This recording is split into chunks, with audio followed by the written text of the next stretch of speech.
दोस्तों, आप सभी का स्वागत है फैक्ट ब्रेकर के इस चैनल पर। आज के इस वीडियो में हम बात करेंगे वोकिज्म वर्सेस कल्चर की। दुनिया के सबसे रईस व्यक्ति जिनका नाम इलॉन मस्क है, उन्होंने अब ये एजेंडा अपने हाथ में थाम लिया है कि मैं एक राइट पर्सपेक्टिव अमेरिकन वर्ल्ड को और यूरोपियन नेशंस को आपका दूंगा। और अभी उन्होंने यूके के प्राइम मिनिस्टर जिनका नाम कीर स्टारमर है, उनके ऊपर काफी बेहद गंभीर आरोप लगाए हैं और कहा है कि जिस समय वो यूके के टॉप प्रोसिक्यूटर थे और उनके पास ग्रूमिंग गैंग्स की कंप्लेन आती थी, तो उन्होंने इस पर किसी भी तरीके की कार्रवाई नहीं की, जिससे कि लाखों बच्चियों का शोषण होता रहा और उनका जीवन अंधकार में चला गया है। इसी पर राज्यसभा की सांसद जिनका नाम प्रियंका चतुर्वेदी है, उनके द्वारा ट्वीट किया गया है कि repeat after me, they are not Asian grooming gangs but Pakistani grooming gangs. Why should Asians take the fall for one absolute rogue nation. और इस पर इलॉन मस्क ट्वीट करते हैं ट्रू, यानी कि इलॉन मस्क इनको जो है सपोर्ट करते हैं। हम सभी जानते हैं जो कि पाकिस्तानी हैं, वो पाकिस्तानी ब्रिटेन में आकर ब्रिटेन की नागरिकता ले लेते हैं और वो अपनी गंदी हरकतें किया करते हैं। पाकिस्तानी ग्रूमिंग गैंग का केस तो आपने सुना ही होगा। 1997 से लेकर 2013 तक ब्रिटेन की जो टीनेजर्स लड़कियां रहती थी, उनका सेक्सुअल एब्यूज करते थे और फिर उन पर प्रताड़ना किया करते थे। जब वो पुलिस के पास कंप्लेन लेकर जाती थी और पुलिस देखती थी कि ये एक पर्टिकुलर कम्युनिटी के द्वारा किया गया है, तो पुलिस इस पर कोई एक्शन नहीं लेती थी। हजारों से भी अधिक पुलिस के पास कंप्लेन्स आई, लेकिन यूके के सरकार के द्वारा, उनके काउंसलेट्स के द्वारा कोई भी एक्शन आपका नहीं लिया गया और ये मुद्दा जन जन तक आपका व्याप्त था। और इसी पर इलॉन मस्क ने अपनी स्टेटमेंट दी है।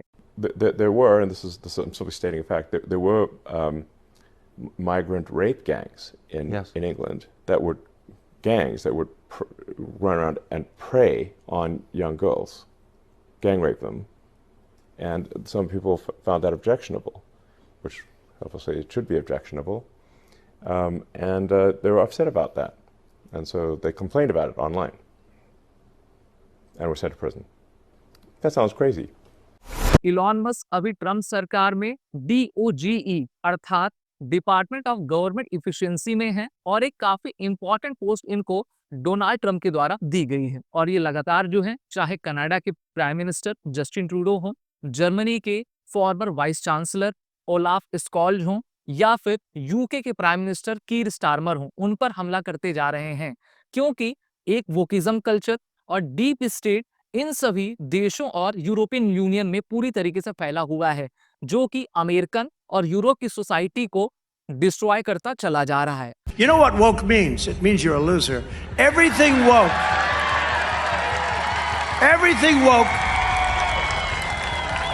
It's true. Everything woke turns to shit. Okay? It's true. It's true. Look at what's happening. और इससे सबसे अधिक प्रभावित रहा करती है फैमिली स्ट्रक्चर। हम सभी जानते हैं कि भारत में अगर आप समाज की मूलभूत इकाई को लें, तो मूलभूत इकाई भारत में कोई भी व्यक्ति नहीं बल्कि परिवार होता है। लेकिन इसके उलट अगर आप वेस्टर्न वर्ल्ड की तरफ जाएंगे, तो वहां की मेन यूनिट जो है इंडिविजुअल रहते हैं और उनकी राइट्स रहा करती हैं, और इसी को हम वोकिज्म कल्चर कहा करते हैं। वोकिज्म एक ऐसे कल्चर और सोशल मूवमेंट को रिफर करता है जो कि अवेयरनेस, एक्टिविज्म, सोशल जस्टिस जैसे कि race, gender inequality, climate change और अदर सिस्टमैटिक इनजस्टिसेस के खिलाफ अपनी आवाज को मुखरता से उठाता है।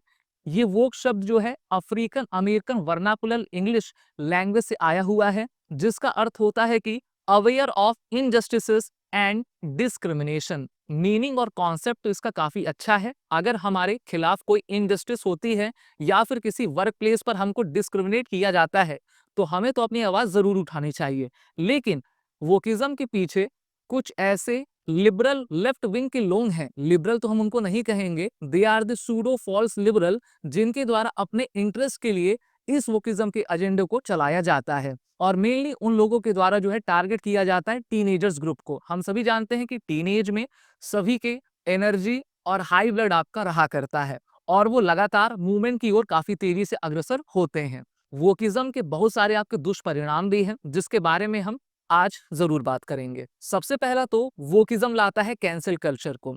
सोशल मीडिया प्लेटफॉर्म्स पर टूल किट चलाए जाते हैं, जिससे कि किसी भी इंडिविजुअल या फिर ऑर्गेनाइजेशन को पब्लिक शेमिंग का सामना करना पड़ता है जब प्रोसेस ड्यू रहता है, यानी कि प्रोसेस अभी चल रहा है और किसी के ऊपर मीडिया ट्रायल कर दिया जाता है कि ये व्यक्ति आपका गलत है। आपको याद होगा भारत में भी वर्ष 2015-16 का मामला रहा होगा, जिसमें 2 युवक वो बस से यात्रा कर रहे थे और 2 लड़कियों के माध्यम से उनके ऊपर आरोप लगाया गया था कि ये लड़कों के द्वारा हमें छेड़ा गया है। इसके बाद जो राजस्थान की सरकार थी, उन लड़कियों को जो है सम्मानित करती है और लड़कों के खिलाफ आपकी कार्रवाई होती है। और फिर जब इसकी गहनता से जांच होती है तो ये पाया जाता है कि गलतियां लड़कियों की थी और उनके द्वारा बहुत सारे लड़कों को पीटा गया है और उनका नेचर भी उसी प्रकार का है।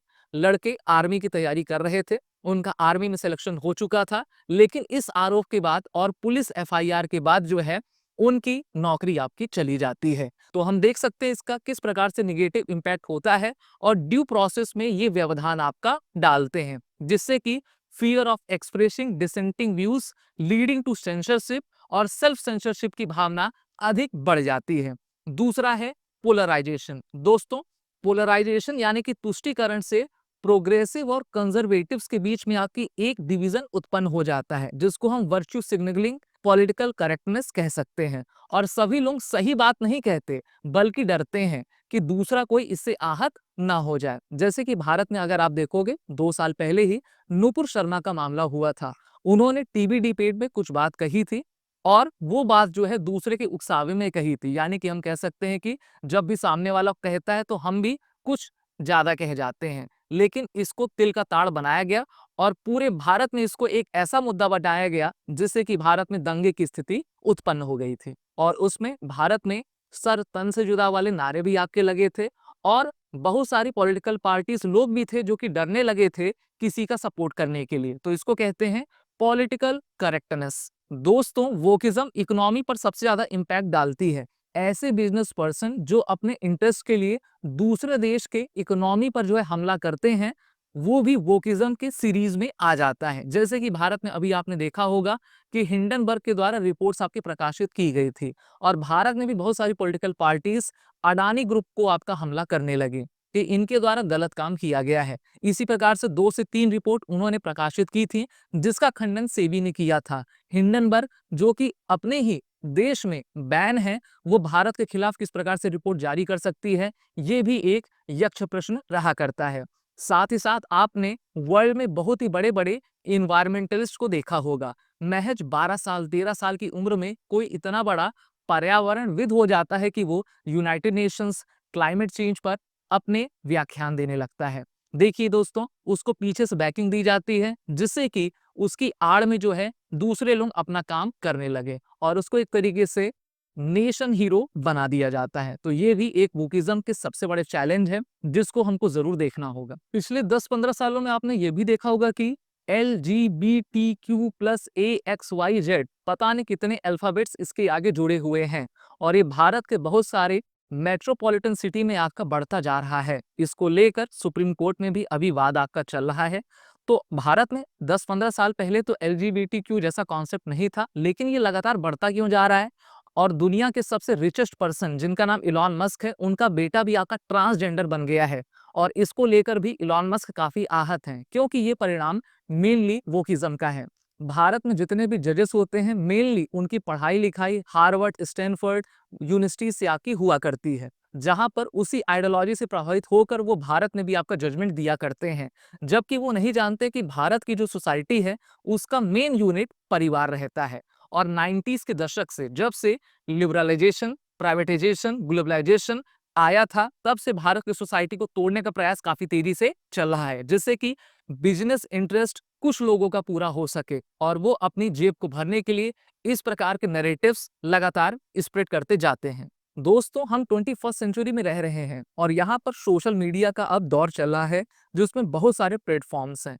अभी आपने देखा होगा इलॉन मस्क ने जो है ट्विटर को प्रोक्योर किया हुआ है और उन्होंने ट्विटर तब खरीदा था जब ट्विटर का बिजनेस काफी डाउन था, लेकिन उन्होंने ट्विटर को इस कारण खरीदा क्योंकि उनको वोकिज्म को समाप्त करना था और राइट इंफॉर्मेशन को राइट पर्सन तक सही तरीके से पहुंचाना था, जिसमें सार्थक भूमिका निभाई जा रही है। हम सभी जानते हैं कि जिस प्रकार के थॉट्स के व्यक्ति होते हैं उनका एक ग्रुप रहा करता है, जिसमें अच्छे हैं, बुरे हैं, मॉडरेट हैं और कुछ ऐसे भी हैं जिनकी कोई विचारधारा नहीं होती। तो जिनकी कोई विचारधारा नहीं होती उनको ब्लैक एंड फॉल्स नैरेटिव काफी अट्रैक्ट किया करते हैं। वोकिज्म का सबसे बड़ा इम्पैक्ट किसी भी देश की इकोनॉमी को रोकने में आपका किया जाता है, जिसमें फॉल्स नैरेटिव बनाए जाते हैं, और इसमें सबसे बड़ा योगदान लिया जाता है एनजीओस का। हम जानते हैं कि भारत में भी एनजीओस के द्वारा बड़े बड़े आपके मूवमेंट्स चलाए गए हैं, जैसे कि आपने वर्ष 2012-13 में देखा होगा अन्ना मूवमेंट, उसको भी एनजीओ के द्वारा आपका फंडेड किया गया था।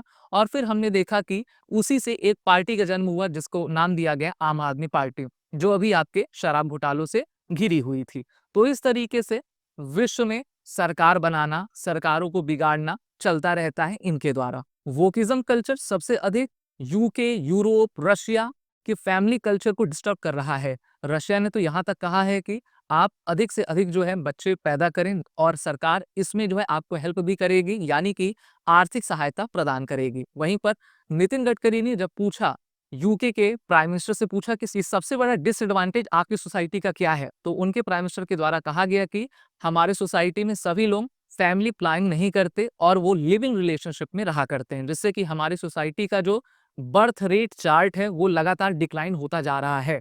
अच्छी बात यह है भारत के लिए कि भारत अभी तक इससे बचा हुआ है, लेकिन भारत के बहुत सारे शहर हैं जिसमें छोटे शहरों या फिर बड़े शहरों, वहां पर इस प्रकार के वोकिज्म को अधिक से अधिक आपका फॉरेन प्लेयर्स के द्वारा प्रमोट किया जा रहा है, जिस पर हमको जो है कड़ी प्रतिक्रिया से इसका सामना करना होगा और अपने सोसाइटी को बचाने में अपने तरफ से महत्वपूर्ण भूमिका निभानी होगी। आपकी राय इसमें क्या है? कमेंट बॉक्स में जरूर कमेंट करें। वीडियो अच्छी लगी हो तो इसको लाइक करें, शेयर करें, चैनल को सब्सक्राइब करें।